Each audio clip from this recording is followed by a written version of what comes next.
Bonjour les gars, bienvenue sur notre série sur les réseaux de neurones génératifs les gars. Aujourd'hui nous allons continuer la- notre série les gars. La dernière fois nous avons parlé de... Nous avons mis en place le générateur les gars. Donc aujourd'hui nous allons continuer la suite en mettant en place le discriminateur les gars. Alors les gars, dans la première vidéo on avait vite expliqué ce que c'est le rôle du discriminateur les gars. On avait dit que le discriminateur, c'était un modèle séquentiel, les gars, qui permet de distinguer les images réelles des images fausses, les gars. Le rôle du discriminateur est de donner une probabilité élevée aux images réelles, les gars. Et les images qui ont été générées donner des probabilités faibles, les gars. Donc, sans tout soit tarder, les gars, on va passer au code. On va commencer à coder notre générateur, les gars. Donc, la dernière fois, on avait commencé à coder, on avait fait cette partie, les gars. On avait commencé à coder notre fonction pour le générateur. Si vous vous rappelez, les gars, voilà, on avait fait cette fonction générateur. Aujourd'hui, on va faire le discriminateur, les gars. Et les gars, j'espère que vous êtes prêts, les gars. Comme ça, on fait vite ça, les gars. Juste un petit truc, les gars. La dernière fois, on n'avait pas importé cette librairie, les gars. On n'avait pas importé Keras. Enfin, on n'avait pas importé cette librairie, les gars. Du coup, j'ai importé ça ici. Donc, on va même copier ça comme ça. N'oubliez pas d'importer ça, les gars. Dans la vidéo précédente, on n'avait pas importé ça. Du coup, n'oubliez pas d'importer. Moi, je vais l'importer ici. Comme ça. Et les gars, donc vous faites from tensorflow.keras importer layers, les gars. Et ces layers, ce sont les couches qu'on utilise ici, les gars. Donc ça, c'est le générateur que nous avons fait dans la vidéo précédente, les gars. Donc aujourd'hui, nous allons continuer en mettant en place le discriminateur, les gars. Donc le générateur, lui, génère des images, des fausses images. Et le discriminateur, lui, compare ces images pour vous dire si c'est réel ou si ça a été généré, les gars. Et comme je l'ai expliqué dans la première vidéo, les gars, c'est cette compétition entre le générateur et le discriminateur qui va permettre de construire notre modèle, les gars, d'avoir des images réalistes à la fin, les gars. Donc, on ne parle pas beaucoup, les gars, on passe tout de suite à la mise en place. Et les gars, voici ça c'est le générateur que nous avons fait.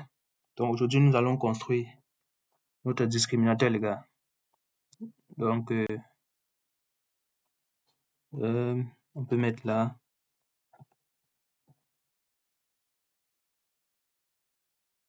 On écrit là discriminateur. Et les gars, donc on commence, on va l'appeler build.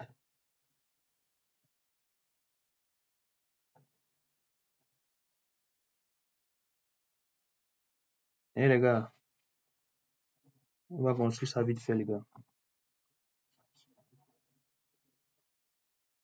Donc, on va créer le modèle. C'est toujours un modèle séquentiel, les gars. Modèle séquentiel, c'est-à-dire, on aura des couches qui se suivent les unes les autres, les gars. Donc, c'est TensorFlow. TensorFlow. Je vous remonte, les gars, les librairies que j'ai importées. Voici tous les librairies que j'ai importées, les gars. Donc, rassurez-vous bien que vous avez TensorFlow installé dans votre machine, les gars. C'est ça, j'ai importé dans TF ici, les gars. Donc, que ça ne vous étonne pas quand j'appelle TF comme ça, les gars. Donc, on va faire tensorflow.keras.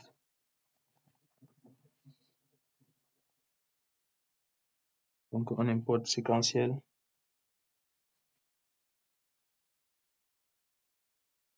Bon, je vais exécuter ça. Je vais exécuter ça, les gars. Je vais exécuter ça. On est bon.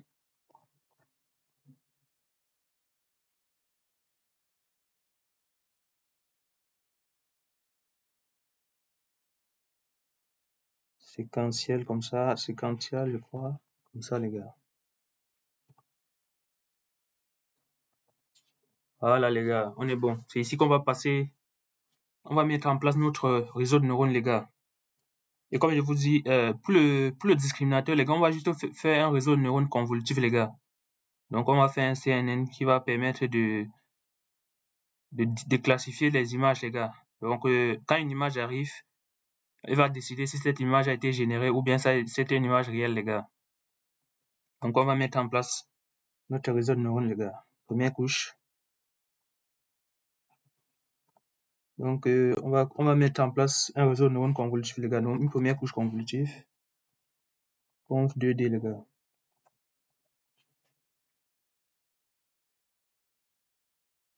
On lui passe.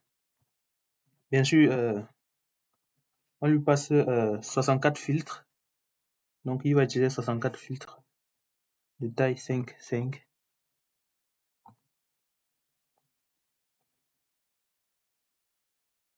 On va dire straight. On va mettre 2. Et on va mettre un padding. Padding égale à sim, les gars. Ça veut dire les images qui seront en sortie, les gars. Il va mettre des zéros au bord, les gars. Donc, il va gérer les images de même taille, mais avec des zéros padding, les gars.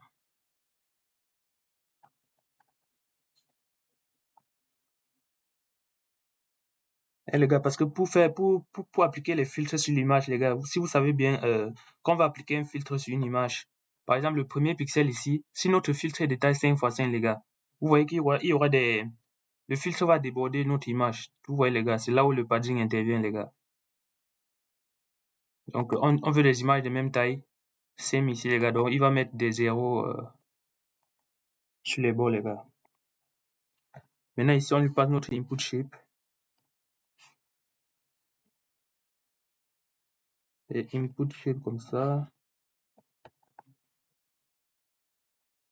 Bien sûr, on va passer la taille de nos images. Comme vous avez vu quand on construisait notre dataset, on avait pris des images de taille 64, 3. Eh les gars. Par contre, ici, c'est égal. N'oubliez pas, les gars, égal, ici. On est bon là, les gars. Donc, voici notre première couche convolutive, les gars. On passe à la suite. On a introduit de la non-linéarité, les gars, en utilisant une fonction d'activation. Layers point. On va toujours utiliser cette fonction d'activation relue, les gars. C'est relue pour introduire de la non-linéarité, les gars. Après, on va utiliser aussi le drop output pour éviter le surapprentissage, les gars. Donc, on va utiliser drop output layers point sans majuscule. Drop out plutôt. C'est drop out, oui. Pas output. C'est pour éviter le surapprentissage, les gars. Du coup, on va lui mettre... allez, on fait ça comme ça, les gars. 0,3. On a oublié une virgule ici, les gars. Donc là, on a passé notre fonction d'activation et utilisé drop output pour éviter le surapprentissage, les gars. Là, on peut encore créer une nouvelle couche convolutive, les gars. Donc, on va encore créer une deuxième couche convolutive pour un conv 2D.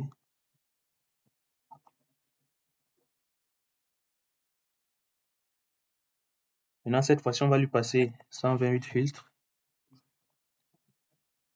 La même chose, hein, les gars, de taille 5. Et on va aussi dire trade. On va passer 2. On va aussi faire un padding. Same. Hein, les gars. Donc, on est bon, les gars. Ça, c'est notre deuxième couche convolutive, les gars. Donc là, les résultats de la sortie de la première couche, les gars, seront passés à cette seconde couche qui va utiliser 128 filtres, les gars, de taille 5 sur la sortie, sur sur la sortie de cette couche, les gars. Pareil, on fait pareil, on utilise toujours une fonction d'activation. On utilise toujours une fonction d'activation comme relu comme ça. Lire qui relu, les gars. Pour introduire de la non-linéarité. Relu en majuscule.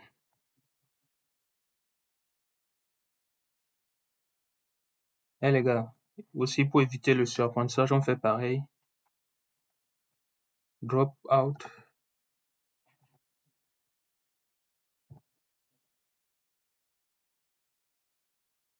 Drop out. On fait pareil, 0.3. On est bon là, les gars. Donc là, nous, on a déjà mis en place nos différentes couches, les gars. Maintenant, ici, la sortie de cette couche, on peut l'aplatir, les gars. Comme ça, on obtient un vecteur juste. Donc, on va faire layer.flatten pour aplatir cette sortie.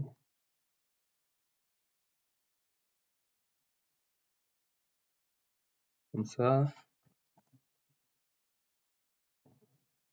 Après, dès qu'on aplatit, les gars, maintenant, on va créer une couche dense. On va créer une couche dense, les gars, pour dire... une couche dense, c'est-à-dire... tous les neurones sont connectés... ils sont full connected, les gars. Donc, on va créer une couche dense ailleurs. On va créer une couche dense ici à la sortie, les gars. Donc, dès qu'on aplatit le vecteur... dès qu'on aplatit la matrice... Dès qu'on aplatit la matrice qui sera en sortie ici, pour obtenir un vecteur, les gars, on le passe à cette couche dense. Donc, on va créer une couche dense ici. Donc, on fait layer.dense. Point dense comme ça. On lui passe 1. On met une activation. Comme c'est la classification, les gars, on a juste deux cas. Soit l'image a été générée, soit c'est une image réelle, les gars. Dans notre cas, image réelle, c'est-à-dire le discriminateur dit que cette image vient de notre dataset, les gars. Par contre, image générée, c'est-à-dire le discriminateur décide que c'est une image qui a été générée par ce générateur. C'est pour ça qu'on va mettre une activation sigmoïde pour dire il va donner une probabilité entre 0 et 1, les gars. Donc, on va faire activation.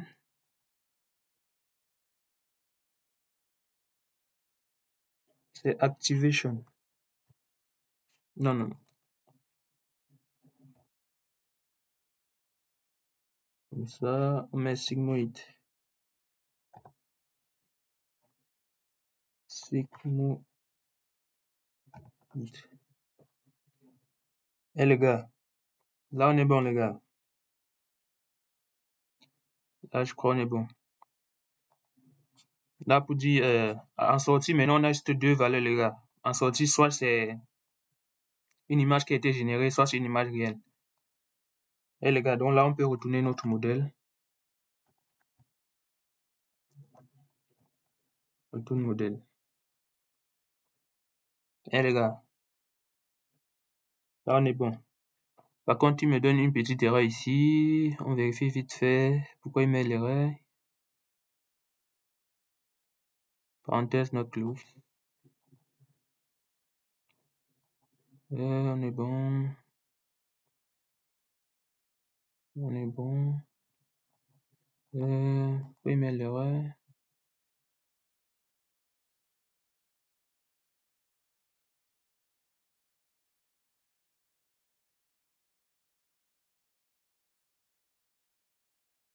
Je comprends même pas pourquoi ils mettent cette petite erreur, les gars. Une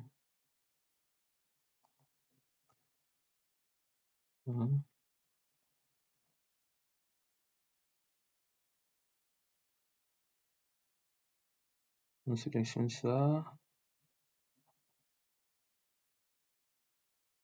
On met parenthèse.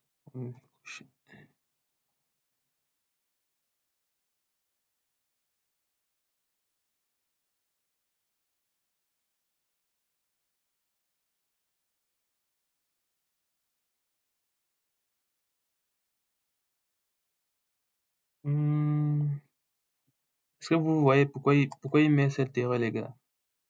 J'ai mis la virgule. Ah ouais, virgule. Eh les gars, on avait mis un point virgule ici. J'ai cru que j'étais en C ou en JavaScript. On a mis la virgule, les gars. Donc là, on est bon, les gars. On vient de mettre en place notre discriminateur, les gars. Le discriminateur, c'est juste un réseau de neurones convolutifs, les gars. Si vous avez déjà fait... on a même fait une vidéo sur la chaîne où on a parlé des réseaux de neurones convolutifs, les gars. Donc, lui, il va juste faire de la classification pour dire si une image est réelle ou a été générée. Donc, vous pouvez ajouter des couches si vous voulez, mais c'est à vous de voir, les gars. Moi, j'ai préféré faire ça comme ça et vous pouvez faire ça autrement aussi. Vous pouvez ajouter des couches, ajouter d'autres fonctions d'activation. Et pourvu que ça fasse de la classification à la fin, les gars, pourvu que ça puisse décider si une image a été générée ou a été ou est une image réelle, les gars. Donc, les gars, on va s'arrêter là pour aujourd'hui. On a déjà on a fait le discriminateur aujourd'hui, les gars. Donc, dans la prochaine vidéo, on va parler des fonctions coûts, les gars. Donc, on va voir quelles sont les fonctions coûts qu'on va appliquer à notre générateur et à notre discriminateur, les gars. Et bien d'autres choses. Donc, tout est bon, les gars. Notre pipeline est en train d'être mis en place petit à petit, les gars. Donc, n'oubliez pas, bien sûr, les gars, d'importer, parce que dans la vidéo précédente, on n'avait pas importé Keras, les gars. Donc, on n'avait pas importé les layers dans Keras, les gars. Donc, n'oubliez pas de l'importer bien ici. Aussi bien les imports que j'utilise. Et les gars, donc, on peut lancer tout ça, mais bon, ce n'est que des fonctions, pas grand-chose. Et les gars, on n'a pas grand-chose, mais ce n'est que des fonctions pour le moment. Donc, les gars, n'hésitez pas à vous abonner et d'activer la cloche de notification, les gars, si les vidéos vous intéressent. Et de partager la chaîne, les gars. Donc, à très bientôt pour la suite de notre série sur les réseaux de neurones génératifs, les gars. Donc, d'ici là, portez-vous bien, les gars. Ciao, ciao.